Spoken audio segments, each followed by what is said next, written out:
Oke, halo anak-anak. Nah, hari ini kita akan membahas materi tentang minyak bumi. Oke, tentang minyak bumi. Nah, topik ini itu berkaitan dengan topik mengenai dampak negatif pembakaran minyak bumi. Oke, sebelum kita membahas tentang dampaknya, nah sekarang kita akan membahas dulu nih tentang minyak bumi itu sendiri. Oke, nah goals kita, target kita setelah kamu mempelajari materi ini, kamu dapat menjelaskan yang namanya proses pengolahan minyak bumi. Kemudian kamu juga diharapkan dapat bisa menjelaskan fraksi-fraksi dari minyak bumi. Nah, bingung kan apa yang dimaksud dengan fraksi-fraksi? Nanti kita akan pelajari itu. Oke, nah kita mulai dengan sebelum kita mulai lebih lanjut, ini adalah topik-topik yang akan kita bahas di dalam video kali ini, yaitu tentang pembentukan minyak bumi, komponennya, eksplorasi, eksploitasinya, pengolahan dan kegunaan fraksi minyak bumi. Oke, kita mulai dengan yang pertama, pembentukan minyak bumi. Saya pikir pengertian pembentukan minyak bumi sebenarnya sudah kamu pelajari waktu kamu di SMP, bahkan di SD, gitu ya. Di minyak bumi itu merupakan pembentukannya itu berasal dari hasil pelapukan sisa kehidupan purba. Dalam hal ini adalah hewan laut dan mikroorganisme. Jadi hewan laut dan mikroorganisme yang sudah mati dan cukup lama itu nanti lama-lama akan diuraikan atau membentuk yang namanya minyak bumi. Oke. Nah, bagaimana prosesnya? Jadi dimulai dari hewan-hewan kecil lunak kayak plankton, hewan-hewan di laut dan lainnya, dia mati, kemudian mengendap di dasar laut. Nah, ketika itu makin lama makin terbenam, makin turun ke bawah.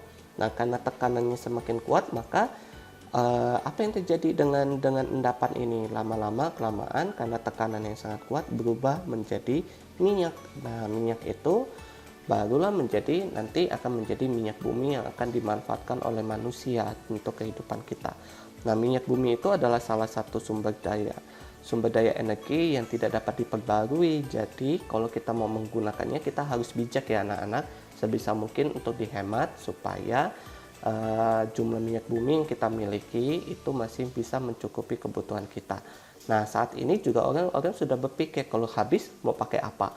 Maka banyak penelitian yang mencari tahu atau mencari sumber daya energi lainnya selain sumber daya energi yang tidak dapat diperbarui ini. Oke. Nah, itu adalah pembentukannya. Nah, sekarang berbicara tentang komponen minyak bumi. Apa aja sih yang ada di dalam minyak bumi? Nah, di dalam minyak bumi itu terdapat beberapa golongan senyawa hidrokarbon. Oke, golongan yang pertama itu adalah golongan hidrokarbon alifatik rantai lurus. Nah, yang disebut dengan alkana atau parafin. Parafin karena sangat sukar untuk bereaksi ya. Nah, di sini contohnya apa? Ada etana dan propana. Kemudian ada juga hidrokarbon bentuk siklik, misalnya siklobutana, siklopentana, dan sikloheksana. Kemudian ada hidrokarbon alifatik bercabang dan hidrokarbon aromatik. Oke, jadi ada 4 golongan besar senyawa hidrokarbon yang terdapat di dalam minyak bumi. Nah, sekarang bagaimana perbandingannya atau persentasenya? Nah, ini adalah gambaran persentasenya. Oke, kalau kita berbicara tentang gas, komponen minyak bumi yang berupa gas, itu maka 100% itu terdiri dari N-alkana atau golongan alkana. Kalau bensin maka kita memiliki yang namanya ada alkananya, ada sikloalkana, ada isoalkana, dan aromatiknya. Dan berikutnya. Jadi kamu bisa pelajari di slide ini. Oke. Baik.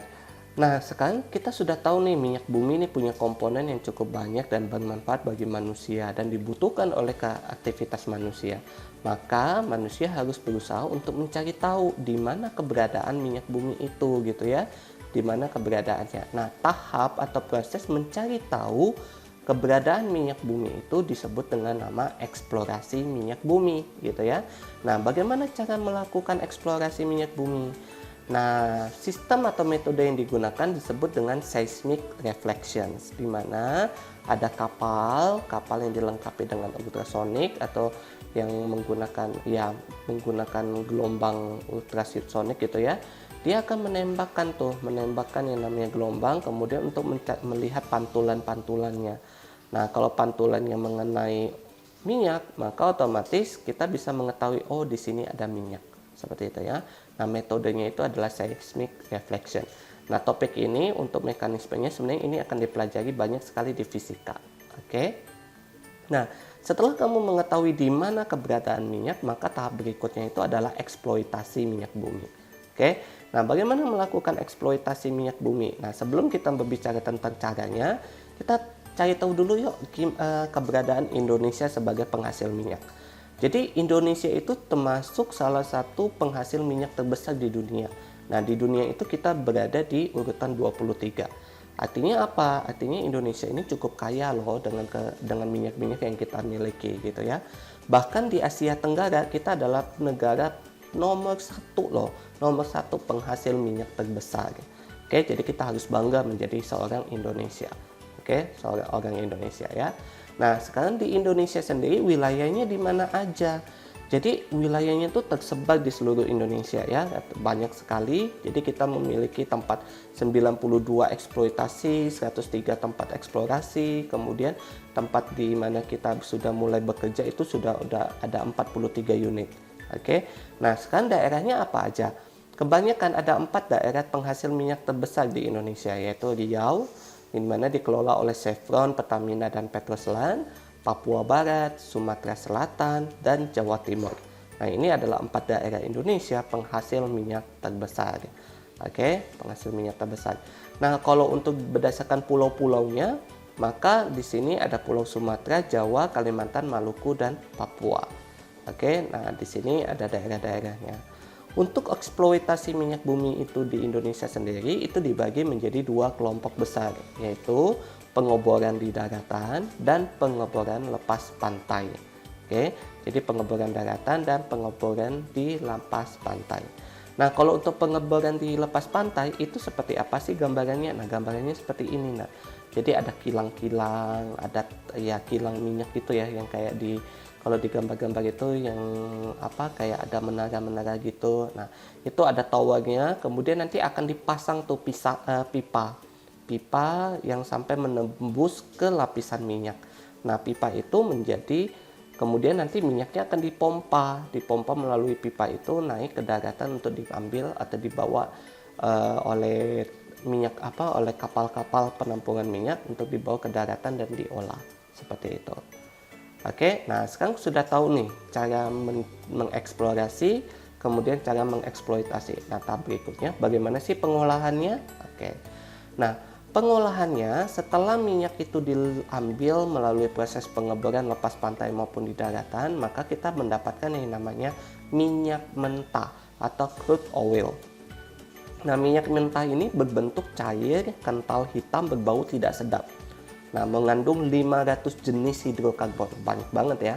Nah, sekarang kita bertugas dalam pengolahan ini, kita akan masukkan ke dalam kilang minyak. Di dalam kilang minyak itu akan ada proses pengolahan minyak untuk membagi-baginya menjadi jenis-jenis minyak atau jenis-jenis bahan bakar yang berbeda satu dengan lainnya. Nah, pemisahannya menggunakan sistem apa? Sistemnya itu adalah destilasi bertingkat, di mana di dalam destilasi bertingkat itu prinsip yang digunakan itu adalah perbedaan titik didihnya. Oke. Nah, sebelum masuk ke destilasi bertingkat, ada satu proses terlebih dahulu, yaitu yang disebut dengan desalting. Desalting itu adalah suatu proses pemisahan zat pengotor atau garam dari minyak mentah agar dapat diolah lebih lanjut. Jadi karena minyak itu kan banyaknya di lautan tuh, di lautan itu kan banyak garam tuh. Nah, supaya untuk memisahkan garam-garam itu, maka kita melakukan proses desalting itu, supaya zat pengotornya tidak ada. Nah, tujuannya apa desalting ini? Pemisahan senyawa garam, air laut, non-hidrokarbon dari minyak mentah. Membuat minyak mentah lebih murni dengan kandungan minyak bumi yang lebih tinggi. Mencegah pekaratan yang terjadi pada pipa penyaluran minyak. Oke. Jadi kita hilangkan dulu garamnya. Setelah itu baru masuk ke tahap berikutnya, yaitu destilasi bertingkat. Nah, destilasi bertingkat itu sendiri adalah salah satu metode pengembangan dari destilasi. Kalau destilasi itu kemarin kita sudah bahas, destilasi itu adalah proses pemisahan campuran menggunakan berprinsip pada perbedaan titik didih. Nah, distilasi bertingkat itu kalau komponennya itu banyak sekali. Oke, banyak sekali dan titik didihnya itu cukup relatif dekat. Nah, cara pemisahnya menggunakan distilasi bertingkat. Nah, perlu diingat karena dia di sini adalah hidrokarbon, semakin banyak karbon pada senyawa hidrokarbonnya maka semakin tinggi titik didihnya ya anak-anak ya. Oke. Gambar ini seperti apa sih distilasi bertingkat? Nah, jadi distilasi bertingkat itu jadi minyak dari sumur, oke, dari sumur ini, dari penghasil minyak mentah itu akan dibawa menggunakan kapal pengangkut minyak menjadi minyak mentah dan dibawa masukkan ke dalam tanur. Nah, di tanur inilah terjadi proses pembakaran atau pemanasan. Ketika minyak itu dipanaskan, ini panas banget loh anak-anak ya. Jadi ketika dipanaskan maka apa yang terjadi dengan minyak itu? Maka untuk bagian-bagian komponen hidrokarbon yang mempunyai titik didih rendah, maka dia akan menguap terlebih dahulu. Nah, ketika menguap, ketika itu masuk ke dalam tangki atau tempat ini yang kayak seperti ini. Ini kayak kondensator ya, tapi bertingkat-tingkat, beda-beda saluran pembuangannya ya, atau saluran untuk menghasilkan produknya seperti ini. Nah, ketika itu didinginkan maka apa yang terjadi? Terjadi kondensasi. Nah, ketika terjadi kondensasi maka kamu akan memperoleh yang namanya produk akhir di masing-masing suhu atau saluran keluarnya itu. Nah, setiap masing-masing saluran itu beda suhunya anak-anak. Jadi yang paling rendah itu berada di paling atas, yang paling tinggi titik didihnya itu berada di paling bawah. Nah, perbedaan suhu ini, zat-zat yang di suhu berbeda-beda ini disebut dengan nama fraksi. Oke, jadi berbeda suhu, maka kamu memperoleh zat-zat komponen minyak bumi yang disebut dengan fraksi. Nah, fraksi-fraksi ini yang nanti akan bisa digunakan oleh manusia. Namun sebelum digunakan oleh manusia, terkadang kita butuh yang namanya proses pengubahan atau konveksi minyak bumi itu sendiri. Ada beberapa proses atau ada beberapa metode untuk konveksi minyak bumi ya. Yang pertama itu adalah cracking, reforming, polimerisasi, treating, blending, dan alkilasi. Nah, alkilasi itu sendiri hampir sama seperti reforming, tapi khusus diberi nama khusus namanya alkilasi. Oke, kita akan mulai dengan yang pertama, cracking. Cracking itu adalah suatu metode memecah rantai panjang menjadi rantai pendek. Jadi terkadang kita butuh rantai yang lebih pendek, maka kita putus-putuskan. Nah, terdapat dua metode, yaitu cara panas dengan cara katalis. Kalau cara panas artinya kita menggunakan suhu tinggi untuk memutuskan ikatannya. Kalau cara katalis, maka katalisnya itu yang digunakan untuk memutuskan ikatan tersebut. Nah, katalis yang umumnya digunakan itu adalah platina dan molybdenum oksida. Oke. Kemudian metode kedua, reforming, mengubah rantai lurus menjadi bercabang. Oke, mengubah rantai lurus menjadi bercabang. Jadi biasanya digunakan sama ada pemanasan dan katalis juga. Nah, ini adalah contohnya. Jadi misalkan saya punya N-butana yang lurus, maka kita bisa membuat menjadi isobutana atau 2-metilpropana menjadi rantai bercabang. Seperti itu ya. Kemudian yang berikutnya polimerisasi, mengubah rantai pendek menjadi rantai panjang. Jadi ini agak berbeda, hampir berlawanan dengan cracking tadi ya. Jadi yang pendek menjadi rantai panjang. Jadi misalkan saya punya isobutena, saya punya isobutana digabungkan menjadi 2,4 trimetilpentana atau isooktana. Nah, ini kalau masih ingat, kalau isooktana itu adalah bagian terpenting atau komponen terpenting penyusun bensin yang kita gunakan untuk kendaraan kita. Oke. Kemudian berikutnya itu adalah treating. Treating itu adalah suatu metode menghilangkan pengotor berupa sulfur, lumpur, dan mengalami perbaikan warna. Jadi di sini ada proses perbaikan warna. Jadi perbaikan warnanya menggunakan copper sweetening atau doctor treating dan doctor treating. Kemudian ada menggunakan acid treatment dan desulfurizing atau desulfurisasi. Oke, jadi ini adalah 3 cara proses treating. Kemudian yang berikutnya itu adalah langkah berikutnya itu ada blending, di mana kita mencampurkan minyak bumi dengan zat aditif yang bisa memperbaiki kualitasnya. Jadi di sini ada tetraethylate, MTBE, etanol, metanol, dan lainnya. Tapi ingat, tetraethylate sudah tidak diperbolehkan untuk digunakan untuk pencampur atau zat aditif pada bensin. Mengapa? karena menghasilkan yang namanya gas buangan atau polusi berupa logam berat, yaitu tembaga atau lead. Timbal atau lead ya, bukan tembaga. Timbal atau lead. Oke. Nah, berikutnya alkilasi. Nah, kalau alkilasi itu kita menambahkan gugus metal atau etil ke dalam rantai hidrokarbon gugus dengan bantuan katalis. Jadi kita masukin kayak membuat cabang juga gitu ya, kayak membuat cabang juga. Jadi kita memberikan cabang berupa gugus metil. Ini bukan metal ya, ini metil dan etil. Oke. Baik. Nah, sekarang setelah kamu mengetahui bagaimana cara mengeksplorasi, eksploitasi, dan pengolahannya, maka sekarang kegunaannya apa? Jadi masing-masing fraksi dari minyak bumi itu mempunyai kegunaannya masing-masing gitu ya.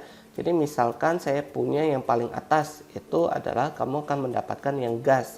Maka gasnya itu salah satunya fungsinya yaitu adalah LPG, petroleum gas. Yang paling kecil, yang paling bawah tuh apa yang tidak bisa dipanaskan lagi, tidak menguap sama sekali, yaitu aspal.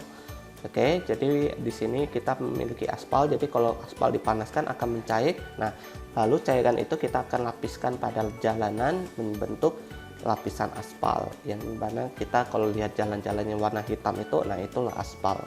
Oke, jadi kegunaan minyak bumi itu sangat banyak sekali. Nah, jadi ada yang dalam bentuk LPG, bahan bakar di Pertamina, bensin, solar dan lainnya, pelumas, jet pelumas, bahan bakar ini, bahan bakar apa? Bahan bakar pesawat yang disebut dengan aftur, membuat lilin dalam membentuk aspal atau memproduksi aspal, plastik, ban dan lainnya. Itu biasanya mengandung juga komponen dari minyak bumi. Oke. Nah, itu saja untuk hari ini tentang minyak bumi. Semoga kamu bisa paham. Nah, supaya kamu lebih memahami konsep atau materi tentang minyak bumi ini, saran saya bacalah tentang materi minyak bumi. Karena di situ kamu akan bisa mengeksplorasi lagi tentang apa sih minyak bumi, seperti apa itu minyak bumi, dan bagaimana mengolahnya dan memperoleh produk yang kita inginkan. Oke, itu saja. Kalau kamu masih belum paham atau ada pertanyaan, silahkan komen di dalam postingan ini. Oke, terima kasih. Sampai jumpa lagi di video-video berikutnya. Bye-bye.